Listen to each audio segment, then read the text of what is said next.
how quickly my life has changed. I walked through my front door at 3:25 p.m. on a Tuesday, expecting to find my house empty like always. Jessica worked late most nights at her tech startup, and I'd gotten used to the silence. What I didn't expect was to find Chase Harmon standing in my kitchen, wearing my bathrobe, drinking coffee from my favorite mug. "Oh, good. You're home early," Jessica said, not even looking up from her phone. She was leaning against the granite countertop I'd paid for, still in her work clothes but barefoot. Her blonde hair was mussed in a way that told me everything I needed to know. Chase had the decency to look uncomfortable for about half a second before that trademark smirk spread across his face. "Hey there, Ethan. Hope you don't mind me borrowing this." He tugged at the robe's collar. "Jessica said you wouldn't be back until 6. I set my keys down slowly, taking in the scene. Empty wine glasses on the counter, Jessica's blouse draped over the back of a chair, Chase's gym bag sitting by the door like he lived here. "Well," I said, opening the refrigerator and grabbing a beer, "this is cozy." Jessica finally looked at me, and I saw something in her eyes I'd never seen before. Not guilt, not embarrassment, calculation. "Ethan, we need to talk." She crossed her arms. "Things have changed around here, and you need to accept the new arrangement." I popped the beer open and took a long drink. "New arrangement?" Chase stepped closer to Jessica, putting his hand on her lower back in a gesture that was clearly meant to establish territory. "Look, man, I know this is awkward, but Jessica and I have been seeing each other for 6 months now. We're not hiding it anymore." 6 months? I nodded slowly. "That's specific. The thing is," Jessica continued, and her voice had that crisp HR director tone she used when she was firing people, "I'm not asking you to leave. You can stay here if you want, but you need to understand that Chase is part of my life now. Part of our life." I almost laughed. Almost. "Our life?" "I've thought this through very carefully," she said, pulling out her phone and swiping to what looked like notes. "You can have the guest room. Chase and I will take the master bedroom. We'll split household expenses 3 ways, which actually works out better for everyone financially." Chase nodded enthusiastically. "It's really the most mature way to handle this, don't you think? No lawyers, no messy divorce, no splitting assets, just 3 adults making it work." I stared at them both for a long moment. Jessica looked so confident, so sure of herself. Chase looked like he was trying not to laugh. And suddenly, I realized something that made my chest tight with anger. They thought I was pathetic. They thought I was so weak, so dependent, so utterly defeated that I'd actually agree to this insanity. "You know what?" I said, finishing my beer and setting the bottle down with a soft clink. "You're absolutely right. This is much more mature." Jessica blinked, clearly surprised. "Really?" "Oh yeah, very progressive, very modern." I walked over to the kitchen island where my laptop sat charging. "There's just one tiny detail we should probably sort out first." "What's that?" Chase asked, and I could hear the smugness in his voice. I opened my laptop and logged into my banking app. "Well, since we're splitting expenses 3 ways now, I should probably move some money around. Make sure everyone has access to their fair share." Jessica nodded. "That makes sense." I started typing, transferring funds from our joint checking account to my business account. All of it, every penny. "And Jessica, honey, since you've been planning this for 6 months, I'm sure you've already talked to a lawyer about the prenup, right?" Her face went pale. "The what?" "The prenup. You remember? The one you insisted we sign before we got married? The one that specifically states that any business assets I owned before our marriage, or developed during our marriage through my sole efforts, remain my separate property." Chase frowned.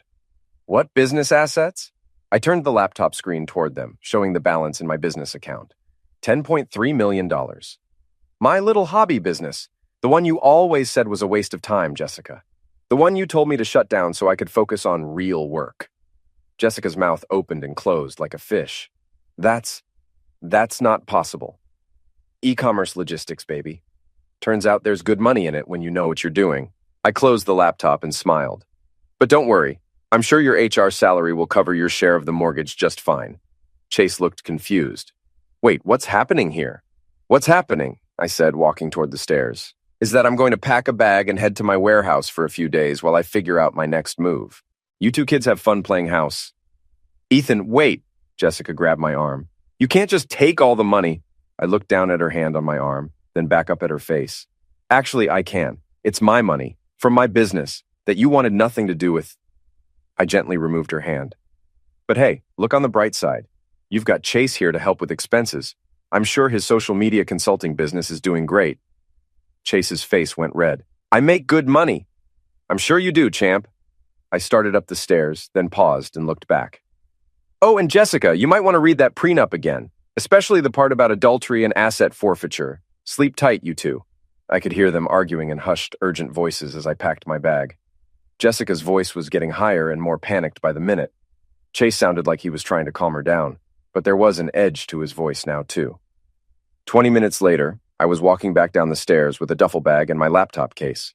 They were sitting at the kitchen table, Jessica's face buried in her hands, Chase staring at his phone.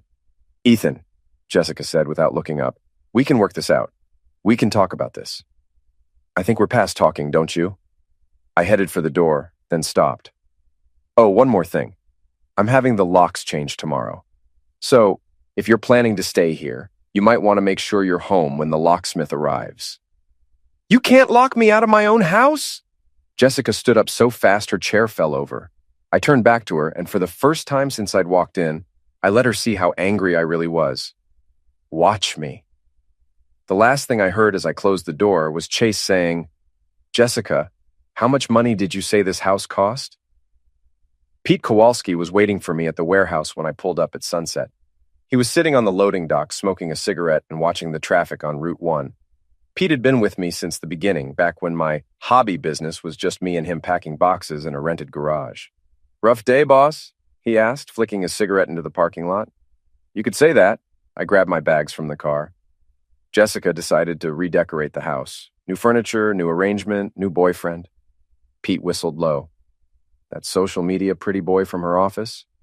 The very one. I unlocked the warehouse door and hit the lights. The space hummed to life. 30,000 square feet of organized chaos. Inventory stacked 20 feet high, conveyor belts, packaging stations, and in the back corner a small office that I'd been thinking about converting into an apartment. So, what's the plan? Pete asked, following me inside. First, we lock everything down. Change all the passwords, secure all the inventory, make sure Jessica can't get her hands on anything business-related. Already done, Pete grinned. Soon as you texted me, I changed every password in the system, even the Wi-Fi.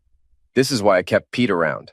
Ex-military, loyal as a dog, and smart enough to anticipate problems before they became disasters. What about the financial stuff? Called the bank, the accountant, and the lawyer. Everything's locked down tight. Your wife can't touch a penny without your signature. I felt some of the tension leave my shoulders. Good. What else? Well, Pete said, leaning against a stack of boxes, I might have done a little reconnaissance this afternoon. Oh? Drove past your house around 4:30. Saw your neighbor, Mrs. Dalrymple, out watering her flowers. She was very chatty. Mrs. Dalrymple was 73 years old and knew everything that happened in our neighborhood before it happened. She was also the kind of woman who believed that infidelity was a sin punishable by public humiliation. What did she have to say? Apparently, your wife and her boyfriend have been carrying on for months. Mrs. D's exact words. She's seen him coming and going at all hours, sometimes staying overnight when you were out of town on business. I felt my jaw clench. What else? She also mentioned that Jessica's been telling people around the neighborhood that you two are working through some issues, and that Chase is just a friend helping her with some personal projects. Personal projects. That's what she said. Oh, and get this. Jessica told Mrs. Henderson from 3 houses down that you've been having financial problems and might have to sell the house. I stared at Pete. She what? Yep. Been setting you up as the bad guy for weeks now, making it sound like you're the reason for all the problems in the marriage. The anger I'd been holding back all afternoon finally boiled over. I grabbed the nearest box and hurled it across the warehouse. It exploded against the far wall, spilling packing materials everywhere. Feel better? Pete asked. No. But actually, I did feel a little better. She's been planning this whole thing. The ultimatum today wasn't spontaneous. She's been working up to it for months. Looks that way. And she thought I'd just roll over and take it. Thought I was so pathetic that I'd actually agree to live in my own house while she played happy couple with her boyfriend. Pete lit another cigarette. So, what are we going to do about it? I looked around the warehouse, at the business I'd built from nothing while Jessica was climbing the corporate ladder, at the empire she'd dismissed as a hobby while she was planning to humiliate me. An idea started forming in my mind. A terrible, wonderful idea. Pete, How well do you know the people in town? Pretty well, why? And how do you feel about helping me with a little project? Pete grinned, and it wasn't a nice grin. What kind of project? The kind that's going to teach my wife and her boyfriend that some people shouldn't be underestimated. My phone buzzed with a text message. Jessica, we need to talk. This is ridiculous. Come home so we can work this out like adults. I showed Pete the message. He snorted. Like adults? I typed back. I am working this out like an adult. Enjoy your new arrangement. 3 dots appeared immediately, then disappeared, then appeared again. Finally, Ethan, please. We can fix this. Too late for that, I said, putting my phone away. Pete, tomorrow morning I want you to drive around town. Hit the diner, the grocery store, the gas station, chat with people, be friendly. And if anyone asks about me and Jessica, yeah? Tell them the truth, all of it. Pete's grin got wider. I like the way you think, boss. I spent the night in the warehouse office, lying on an old couch and staring at the ceiling. Every time I closed my eyes, I saw Jessica's face when she'd laid out her new arrangement. The confidence, the certainty that I'd just accept it. She had no idea what she'd just unleashed. By Thursday morning, the whole town knew. I could tell because when I stopped at Murphy's Diner for breakfast, the conversation died the moment I walked in. 47 people in a small-town diner, and they all went quiet at exactly the same time. Morning, Ethan, called out Sal Murphy from behind the counter. Usual spots open. I slid into my regular booth and nodded to the other customers, most of whom I'd known for years. Slowly, the conversations resumed, but I caught the glances, the whispered words, the subtle head shakes of disapproval. Pete had done his job well. My phone had been buzzing all morning. 12 missed calls from Jessica, 6 from Chase, and 1 from Monica Prescott, Jessica's best friend since college. I ignored them all. Rough couple of days? Sal asked, setting down a cup of coffee without being asked. You could say that. Well, for what it's worth, most folks around here think you're handling it with more class than they would. I looked up at him. Sal was 62, had been married to the same woman for 38 years, and had opinions about everything. Yeah?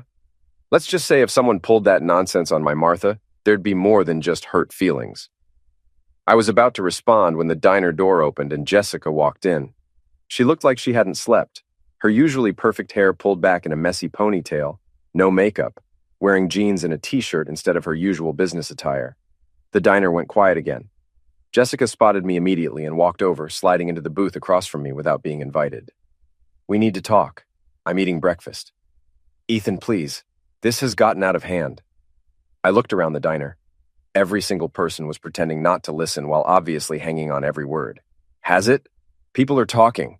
Mrs. Dalrymple cornered me in my driveway this morning and gave me a 20-minute lecture about the sanctity of marriage. The mailman won't make eye contact with me. And Chase's boss called him into a meeting yesterday about workplace relationships and professional conduct. Sounds like people have opinions. Jessica leaned forward, lowering her voice. I know you're angry and you have every right to be, but this public humiliation thing isn't like you, isn't it? No, it's not. You're better than this. I set down my coffee cup and really looked at her. Even exhausted and stressed, she was beautiful. Even sitting across from me, trying to manipulate me into backing down, part of me still loved her, which made what she'd done hurt even more. Jessica, 2 days ago you told me I could live in my own house as long as I accepted that your boyfriend was moving into our bedroom. You had it all planned out. 3-way split on expenses, me in the guest room, you playing house with Chase. You thought I was so weak, so pathetic that I'd actually go along with it. I thought we could be mature about this. Mature? I laughed and it came out bitter.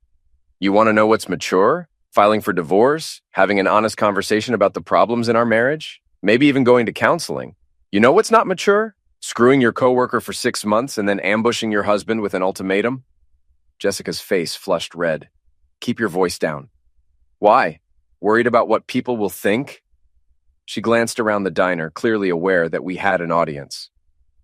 Can we please discuss this privately? Like you discussed your affair with me privately?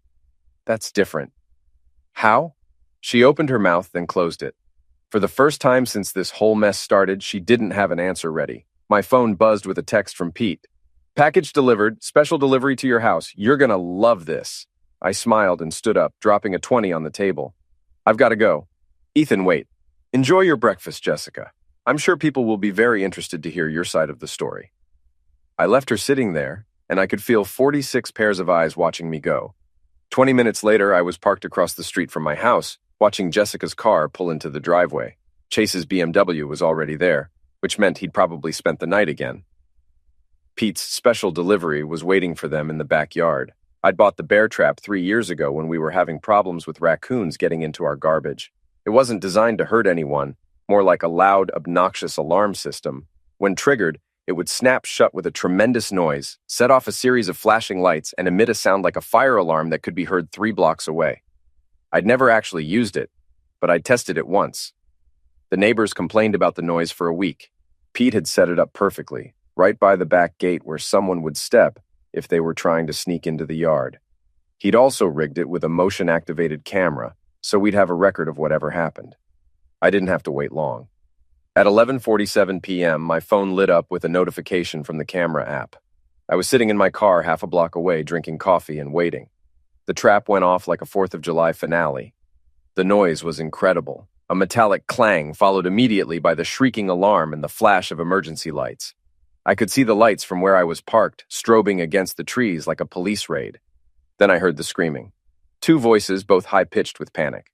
Jessica and Chase, caught in my backyard at midnight, like a couple of teenagers. I drove slowly toward the house, taking my time. By the time I pulled into the driveway, half the neighborhood was awake. Porch lights were coming on, people were looking out their windows, and Mrs. Dalrymple was standing in her front yard in a bathrobe, arms crossed, watching the show. I found Jessica and Chase in the backyard, both of them tangled up in the motion sensor lights, Jessica screaming at Chase to turn it off, and Chase frantically trying to figure out how the trap worked while the alarm continued to wail. "Evening, folks," I called out, walking through the back gate with my hands in my pockets. "Lovely night for a stroll, isn't it?" "Ethan!" Jessica spun around, her face red with embarrassment and fury. "Turn this thing off." "Oh, that's not mine," I lied smoothly. "Must be something the previous owners left behind. You know how it is with old houses, all sorts of surprises." Chase finally managed to step clear of the trap, but the alarm was still going. He looked like he'd aged 10 years in the last 5 minutes. "How do we shut it off?" "Beats me." I shrugged. "Maybe try not stepping on it next time?" "We were just trying to get Jessica's jewelry," Chase shouted over the noise. "She left some things in the bedroom." "At midnight?" "We didn't want to bother you during normal hours." I looked around the backyard, taking in the scene. Jessica in dark clothes, Chase with a small duffel bag, both of them looking guilty as hell. "So you decided to break into the house instead?" "It's my house too!" Jessica snapped. "Actually," I said, pulling out my phone, "I had the locks changed yesterday, remember? So technically this is breaking and entering." Jessica's face went white. "You wouldn't." "Wouldn't what? Call the police? Report a break-in at my own house?" I pretended to consider it. "You know, that's not a bad idea." "Ethan, please," Chase said, and for the first time since this whole thing started, he sounded genuinely scared. "We can work this out."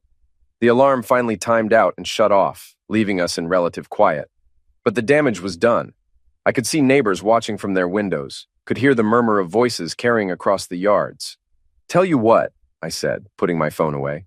"Since you were just trying to get some jewelry, why don't we go inside and get it, all of us, together? That way there's no confusion about what belongs to whom." Jessica and Chase exchanged a look. "Okay," Jessica said finally. "Great. Oh, but first," I held up my phone and hit record.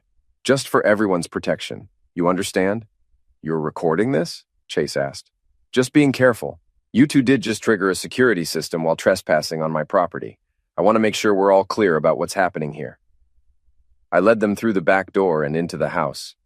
Everything looked exactly the same as when I'd left, except for the empty wine bottle on the kitchen counter and the pizza box on the coffee table. "Making yourselves at home, I see."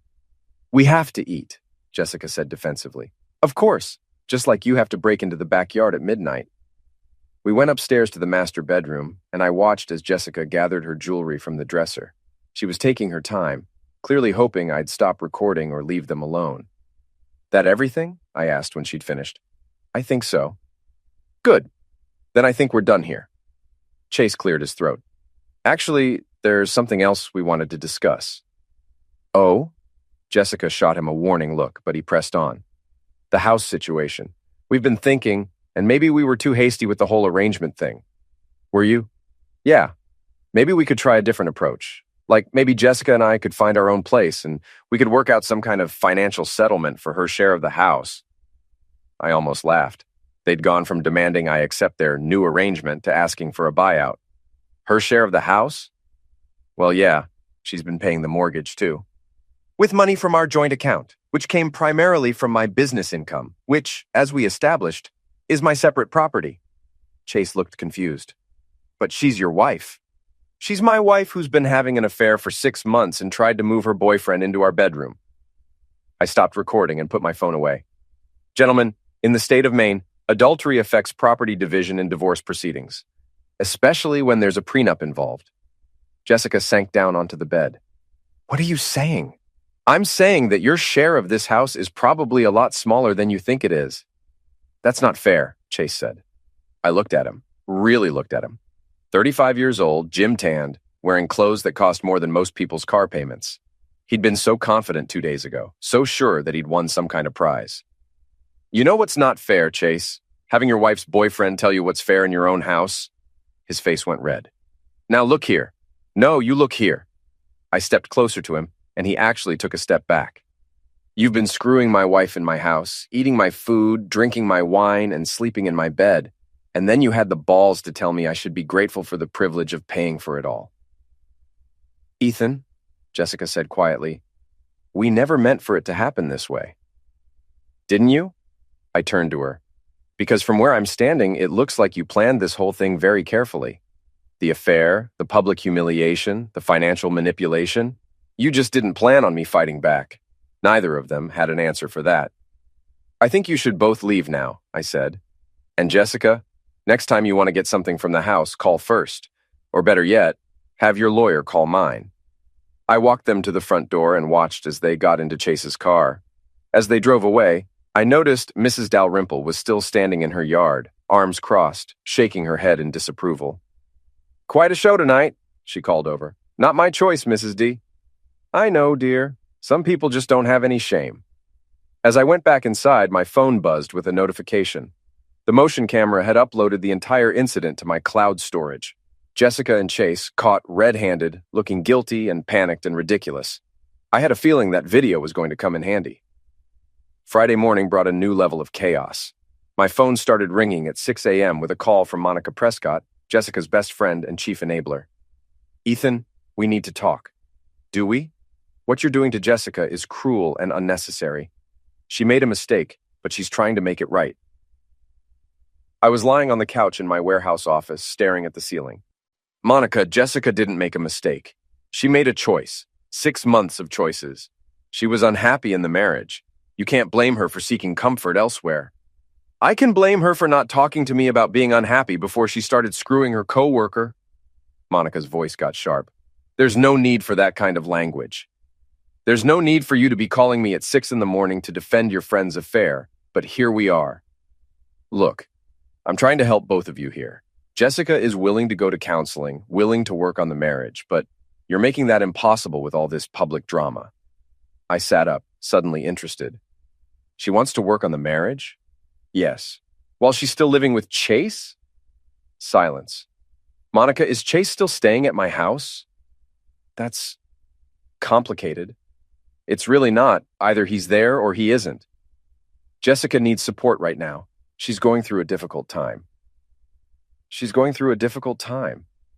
I stood up and started pacing. Monica, let me ask you something. If your husband came home and found you in bed with another man, and then you told him he could stay in the guest room while your boyfriend moved into the master bedroom, how do you think he'd react?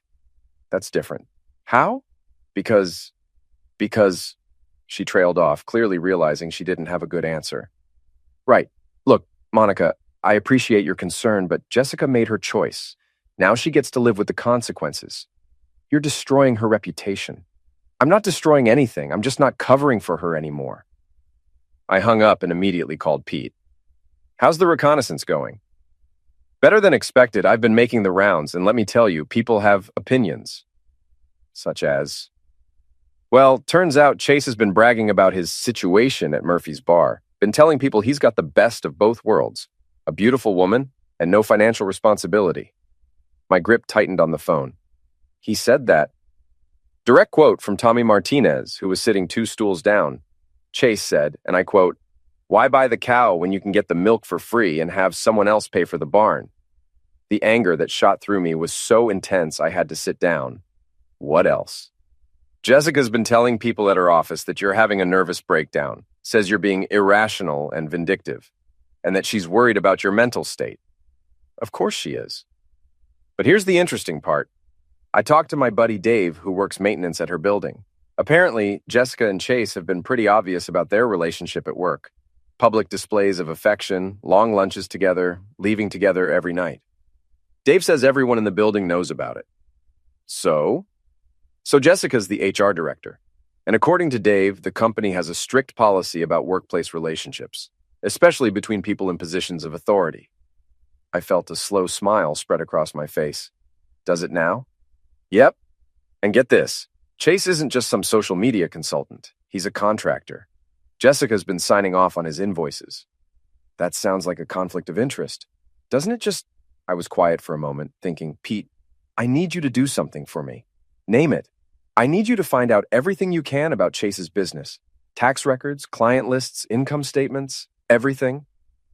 That might take some time. We've got time. What else? Well, I drove past your house this morning. Chase's car was still in the driveway, but there was something else interesting. What? Moving truck. I sat up straight. What kind of moving truck? Small one, like a U-Haul. And I saw Chase loading boxes into it. They're moving out? Looks like it. But here's the weird part. Jessica's car wasn't there. Just Chase and another guy I didn't recognize. My mind raced. If they were moving out, where were they going? And why was Jessica not involved? Pete, I need you to follow that truck. Carefully. Don't let them see you, but find out where they're going. On it, boss. I spent the rest of the morning working, trying to focus on inventory reports and shipping schedules, but my mind kept wandering.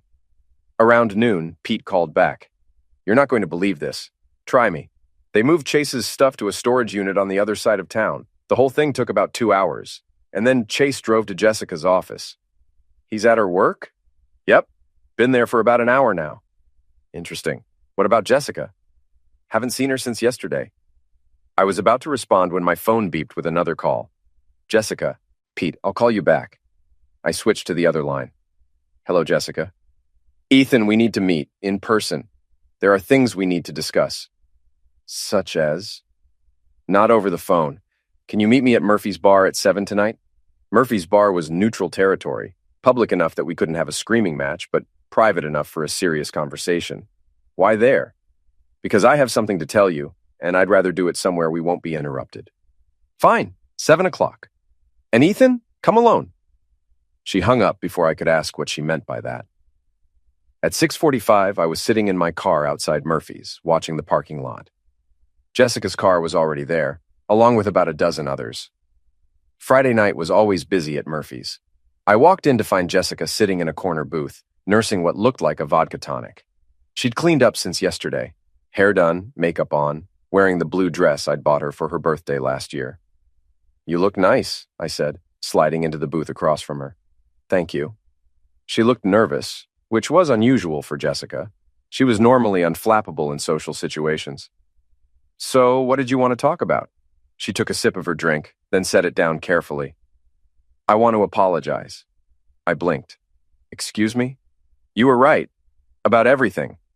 The affair, the ultimatum, the way I handled all of this. It was wrong, and I'm sorry. I stared at her, looking for the catch. Okay. I know you don't believe me, and I don't blame you. But I've had time to think about what I did, and I realize how terrible it must have been for you. It was pretty terrible. I want to make it right. How? She reached into her purse and pulled out a folded piece of paper. I had my lawyer draw this up. It's a separation agreement. Fair division of assets. No alimony. Clean break. I took the paper and scanned it quickly. It was surprisingly reasonable. More reasonable than I'd expected, given everything that had happened. What's the catch? No catch. I just want this to be over with as little damage as possible. To who? She flushed slightly. To both of us. I folded the paper and put it in my pocket. I'll have my lawyer look at it. Of course. She finished her drink and signaled the waitress for another. There's something else. Yeah? Chase and we're not together anymore. I felt a flicker of something, surprise maybe, or vindication. What happened? He wasn't who I thought he was. She laughed, but it sounded bitter. Turns out he was more interested in the financial security than in me. I'm sorry. Are you? I thought about it. Yeah, actually, I am. Not sorry that he's gone, but sorry that you got hurt. She looked up at me, and for a moment I saw the woman I'd married 8 years ago. Vulnerable, uncertain, human. Do you think we could try again? She asked quietly. The question hung in the air between us. Part of me, a big part, wanted to say yes. Wanted to forget the last week, forget the humiliation and the betrayal and go back to the way things were. But I couldn't forget. And more importantly, I couldn't trust her. Jessica, I loved you. I probably still love you. But I can't trust you. And without trust, there's nothing to build on. She nodded, tears starting to form in her eyes. I know. I just had to ask. We sat in silence for a few minutes, both of us lost in our own thoughts. Finally, she spoke. What happens now? Now we get divorced. We divide the assets according to the prenup and the separation agreement. We move on with our lives. And the house? I'll probably sell it. Too many memories. She nodded again. I'm going to move back to Portland. My sister has a spare room, and there are more job opportunities there. What about your job here? Her face darkened. I resigned yesterday. Why? Let's just say that dating a contractor while being responsible for approving his invoices created some complications. So Pete had been right about the workplace relationship policy. I'm sorry. No, you're not. She was right. I wasn't sorry about that at all. We talked for another hour, working out the practical details of separation. Who would take what? When she'd move out of the house, how we'd handle the divorce proceedings. It was civil, almost friendly, which made it somehow sadder than if we'd been screaming at each other.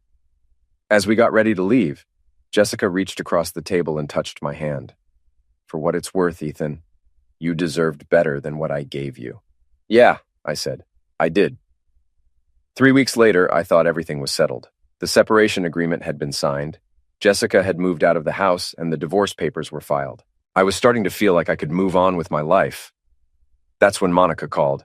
Ethan, we have a problem. I was in my warehouse office going through quarterly reports. What kind of problem? Jessica's broke. I set down my pen. What do you mean, broke? I mean, she has no money. No job, no savings, no place to live except her sister's couch. And it's your fault. My fault? You destroyed her reputation. You made sure she couldn't get another job in HR anywhere in the state. You've been systematically ruining her life for a month. I leaned back in my chair.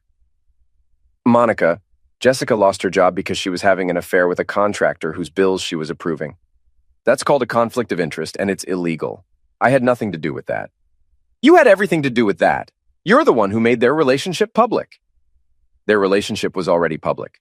They were making out in the office break room. That's not the point. Then what is the point? The point is that you have $10 million and she has nothing. The point is that you could help her, but you're choosing not to because you're vindictive and cruel. I was quiet for a long moment. Monica, let me ask you something. When Jessica was planning her affair, did she ask you for advice? That's not relevant. Did she? Silence. And when she was planning to move Chase into our bedroom while I lived in the guest room, did you think that was a good idea? She was trying to handle a difficult situation. She was trying to have her cake and eat it too, and you helped her. I was being a good friend. You were being an enabler. And now that Jessica's facing the consequences of her choices, you want me to bail her out. She's desperate, Ethan. She's talking about doing things I don't think she should do. Something in Monica's tone made me sit up straight. What kind of things? She's been talking to some lawyer in Portland, someone who specializes in creative approaches to divorce settlements. What does that mean? I think she's going to claim that your business income was marital property, that the prenup was signed under duress, that you hid assets from her. I felt a chill run down my spine. She can't prove any of that because it's not true. Can't she? Ethan, you moved $10 million out of your joint account the day she told you about Chase. You changed all your business passwords, locked her out of financial records, and started transferring assets. A good lawyer could make that look like you were hiding money. I was protecting my business from your wife, who had a legal right to know about marital assets. I was quiet, thinking. Monica was right. My actions could be interpreted as asset hiding, even though that hadn't been my intention. What does she want? Half. Half of what? Half of everything. The business, the house, all of it. That's not what the prenup says. She's claiming the prenup is invalid. I hung up and immediately called my lawyer, David Chen. David had handled the prenup originally, and he'd been representing me in the divorce proceedings. Ethan, I was just about to call you. We have a problem. Let me guess. Jessica's challenging the prenup. How did you know? Lucky guess? How bad is it? Potentially very bad. She's claiming that she didn't have independent legal counsel when she signed the agreement, that you pressured her into signing it, and that the terms are unconscionable given the current disparity in your assets. She had a lawyer. I remember him. She had a lawyer for about an hour, and he was someone you recommended. Her new attorney is arguing that constitutes a conflict of interest. I rubbed my forehead, feeling a headache coming on. What are our options? We fight it. But Ethan, I have to tell you, she's got a decent case. Prenups get thrown out all the time, especially when there's a significant change in financial circumstances during the marriage. My business was already established when we got married, but it wasn't worth $10 million. A judge might rule that the growth in value during the marriage constitutes marital property. How much are we talking about? If she wins, potentially half of everything. $5 million plus half the house plus alimony. I was quiet for a long moment. David, what if I told you I had evidence that Jessica was planning this whole thing? That the affair, the ultimatum, all of it was part of a larger plan to manipulate me into a position where she could claim a larger share of the assets. What kind of evidence? Recorded conversations, text messages, maybe some other things. Ethan, please tell me you didn't do anything illegal. Nothing illegal, but maybe not entirely ethical. David sighed. What did you do? I may have recorded some conversations without Jessica's knowledge, and I may have had someone do some research into her activities. That's problematic. Maine is a two-party consent state for recording conversations. What if the conversations took place in public? That's different. What exactly do you have? I thought about the recordings I'd made at Murphy's bar, the videos from the security cameras, the financial records Pete had dug up on Chase's business dealings. Enough to prove that Jessica wasn't the innocent victim she's claiming to be. I need to see everything. Can you come in this afternoon? On my way. I spent the next 3 hours in David's office going through everything I'd collected over the past month. The recordings, the videos, the financial documents, the witness statements Pete had gathered from people around town. This is comprehensive, David said when we'd finished. Is it enough? To prove that Jessica was having an affair? Absolutely. To prove that she was planning to defraud you? Maybe. The problem is that having an affair doesn't invalidate her claim to marital assets. What about the ultimatum? The attempt to move Chase into our house? That shows poor judgment, but it's not illegal, and her lawyer will argue that it was an attempt to preserve the marriage rather than end it. I leaned back in my chair, frustrated. So what do? We negotiate, use what we have to pressure her into accepting the original separation agreement, and if she refuses, then we go to court and hope for the best. That evening, I was back at the warehouse when Pete knocked on my office door. Boss, we've got company. I looked up from my computer. What kind of company? The kind that's been sitting in a car across the street for the last 2 hours, taking pictures? I walked to the window and looked out. There was a dark sedan parked under a streetlight, and I could see the silhouette of someone in the driver's seat. Private investigator? That'd be my guess. Jessica's lawyer? Probably. I watched the car for a few more minutes, then made a decision. Pete, I need you to do something for me. What's that? I need you to find out everything you can about Jessica's new lawyer, and I mean everything. Legal stuff? Everything. Where he went to school, what cases he's worked on, who his other clients are, what kind of reputation he has. You thinking what I think you're thinking? I'm thinking that if Jessica wants to play hardball, we should know who we're playing against. Pete grinned. I'll make some calls. The next morning, I woke up to find a process server at my warehouse door. Jessica was officially challenging the prenup and demanding half of all marital assets, including my business. The war was back on. 2 days later, Pete walked into my office with a manila folder and a grim expression. "Boss, you're going to want to sit down for this." I looked up from the legal documents I'd been reviewing. "What did you find? Remember how I was supposed to research Jessica's lawyer?" "Yeah." "Well, I found some interesting connections." Pete opened the folder and spread out several photographs. "Meet Richard Sloan, Esquire. Graduated from Suffolk Law, practices out of Portland, specializes in high-asset divorce cases." I looked at the photos.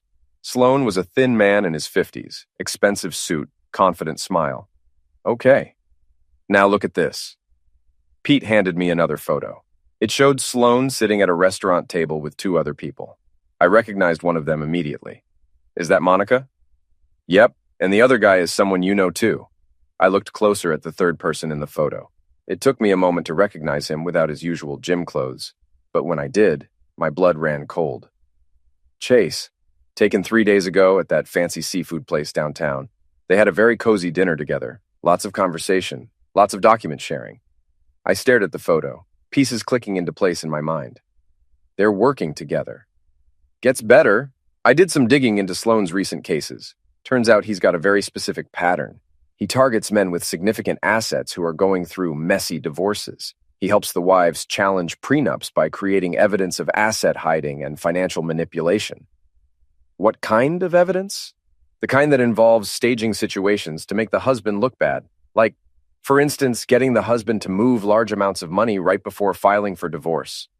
The realization hit me like a physical blow. The ultimatum. Exactly. Jessica didn't give you that ultimatum because she thought you'd accept it. She gave it to you because she knew you'd react exactly the way you did, by protecting your assets, which she could then use as evidence that you were hiding money from her. I sank into my chair, my mind reeling. The whole thing was a setup. From the beginning, the affair, the public humiliation, the moving in together, all of it was designed to push you into doing exactly what you did. But Chase was really having an affair with her. Oh, he was sleeping with her, sure. But according to my sources, he was also getting paid for it. I looked up sharply. Paid? Pete handed me another document. Bank records. Chase has been receiving monthly payments from an LLC that traces back to Richard Sloan. $5,000 a month for the last 6 months. They paid him to seduce my wife. They paid him to help your wife create grounds for a bigger divorce settlement. The affair was real, but it was also business. I felt sick. Not just angry, but physically nauseated by the scope of the betrayal. What about Monica? She's been working with Sloan for over a year. Apparently, she feeds him information about her friends' marriages, helps identify potential targets. Targets. Men with money and wives who are willing to play along. I stood up and walked to the window, trying to process what I'd learned. Jessica hadn't just betrayed our marriage, she'd conspired to defraud me, with help from her best friend and a lawyer who specialized in exactly this kind of scheme. Pete, I need you to get me everything. Bank records, phone records, meeting schedules, everything you can find on all 3 of them. Already on it. But boss, we need to be careful. What they're doing might be unethical, but it's not necessarily illegal. And if we're not careful about how we gather evidence, it could get thrown out of court. What do you suggest? I suggest we beat them at their own game. I turned back to him. How? Pete's grin was sharp as a knife. By giving them exactly what they want. That afternoon, I called David Chen and told him I wanted to settle. Ethan, are you sure? We haven't even had a chance to review all the evidence Pete gathered. I'm sure. Set up a meeting with Sloan. Tell him I'm willing to negotiate. What are you thinking? I'm thinking that sometimes the best way to catch a fish is to let it think it's winning. The meeting was set for Friday afternoon at Sloan's office in Portland. I drove down with David, both of us quiet during the hour-long trip. I'd spent the previous 2 days preparing, and I felt as ready as I'd ever be. Sloan's office was exactly what I'd expected. Expensive furniture, impressive law books, photographs of him with local politicians and business leaders. The man himself was smaller than he'd appeared in the photos, but he had the kind of presence that filled a room. Mr. Mallory, he said, standing to shake my hand. Thank you for coming. I think we can resolve this matter to everyone's satisfaction. Jessica was already there, sitting at a conference table with Monica beside her.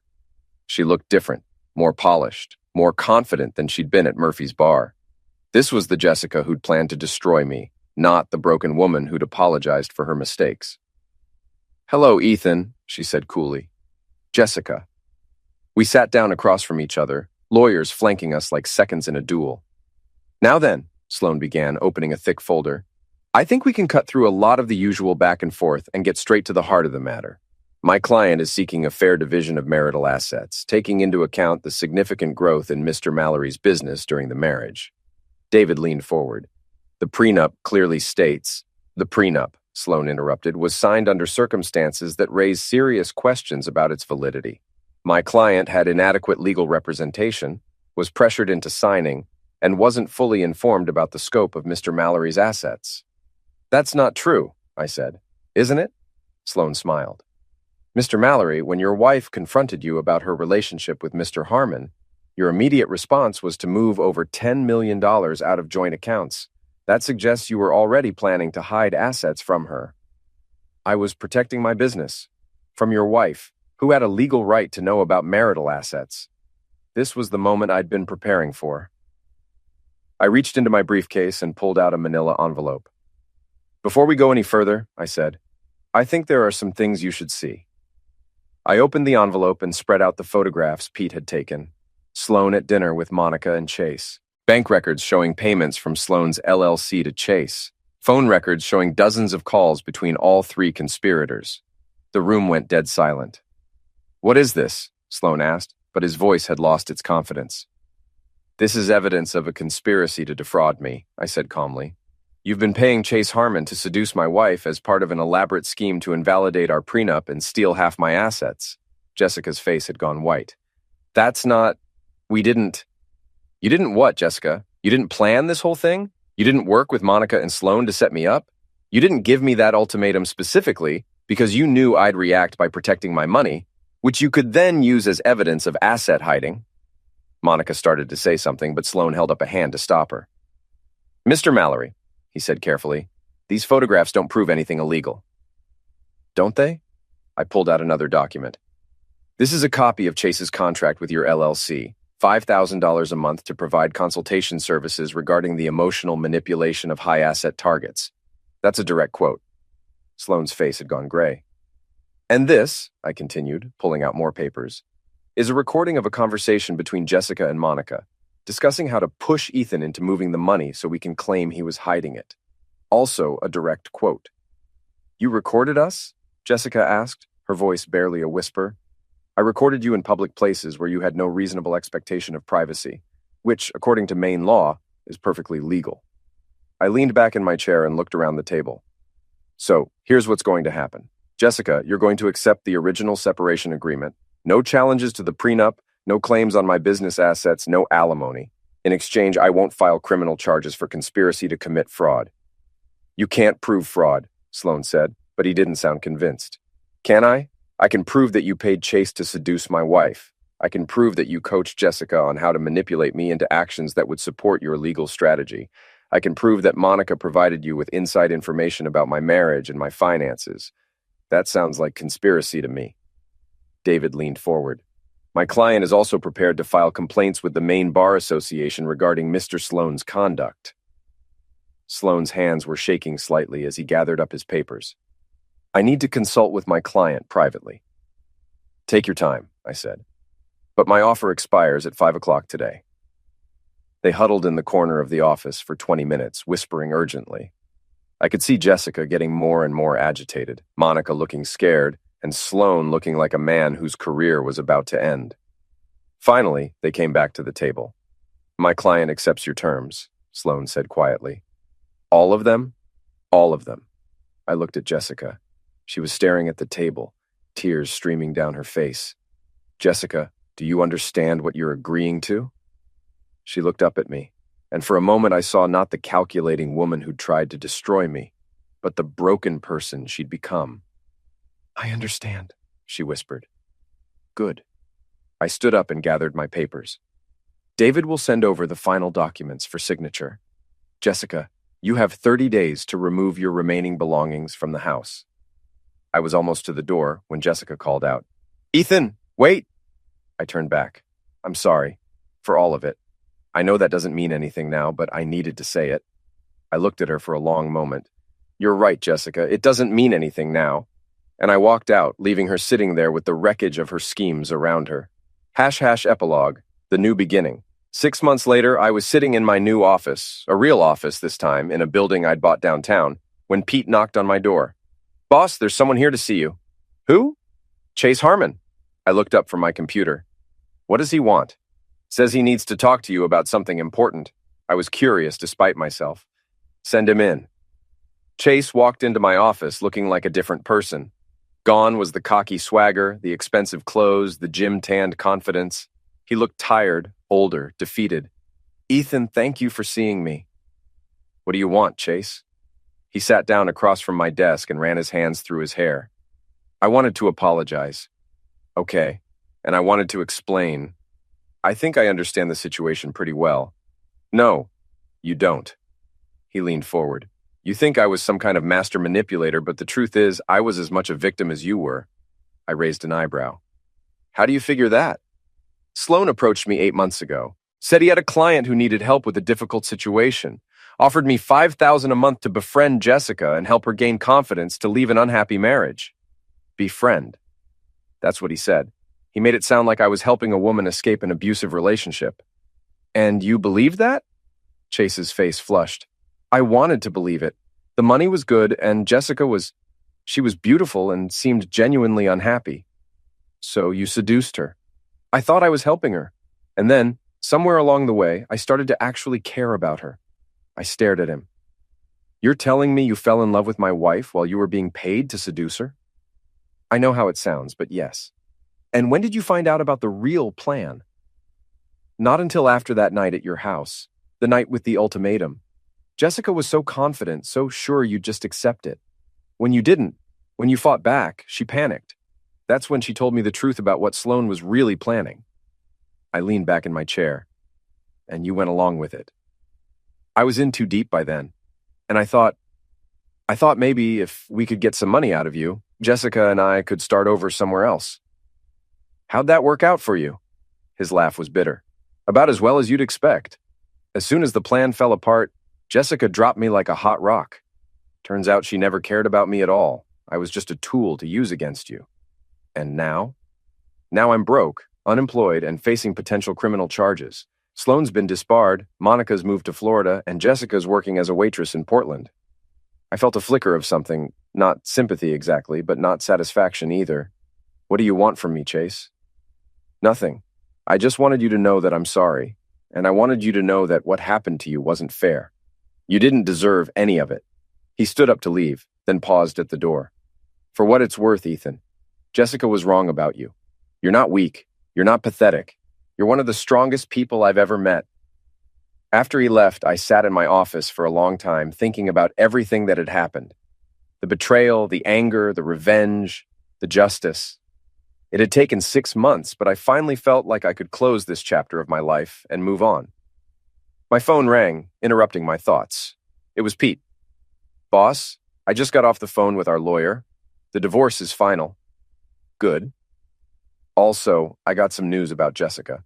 "I don't need to hear it, Pete." "You sure? It's kind of interesting." I thought about it. Part of me was curious, but a bigger part of me just wanted to be done with all of it. "I'm sure. The past is the past."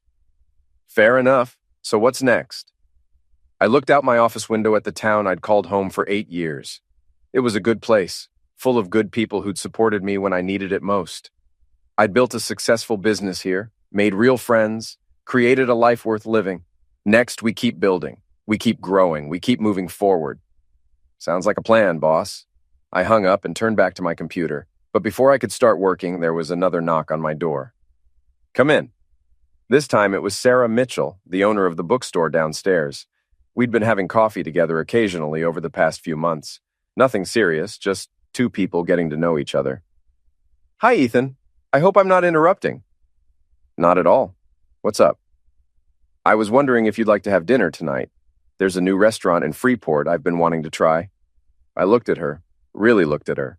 She was pretty in a quiet way, with kind eyes and an easy smile. She was honest, straightforward, uncomplicated, everything Jessica hadn't been. I'd like that very much. "Great. 7 o'clock? Perfect." After she left, I realized I was smiling. For the first time in months, I was genuinely looking forward to something. I thought about Jessica, probably serving tables in some Portland diner, living with the consequences of her choices. I thought about Chase, broke and alone, finally understanding what it felt like to be betrayed by someone you trusted. I thought about Monica and Sloan, their careers and reputations destroyed by their own greed. I should have felt satisfaction, victory, revenge. Instead, I just felt free. I picked up my phone and called Pete one more time. Yeah, boss. That news about Jessica, what was it? She got arrested last week. Apparently, she tried to run the same scam on some other guy. Didn't work out so well the second time. I was quiet for a moment. Pete? Yeah? Don't tell me anything else about her, ever. As far as I'm concerned, Jessica Mallory doesn't exist anymore. Understood, boss. I hung up and deleted Jessica's contact information from my phone. Then I deleted all the photos, all the text messages, all the digital remnants of our life together. It was time to start over. At 7 o'clock that evening, I was sitting across from Sarah Mitchell in a cozy restaurant in Freeport, talking about books and business and the future.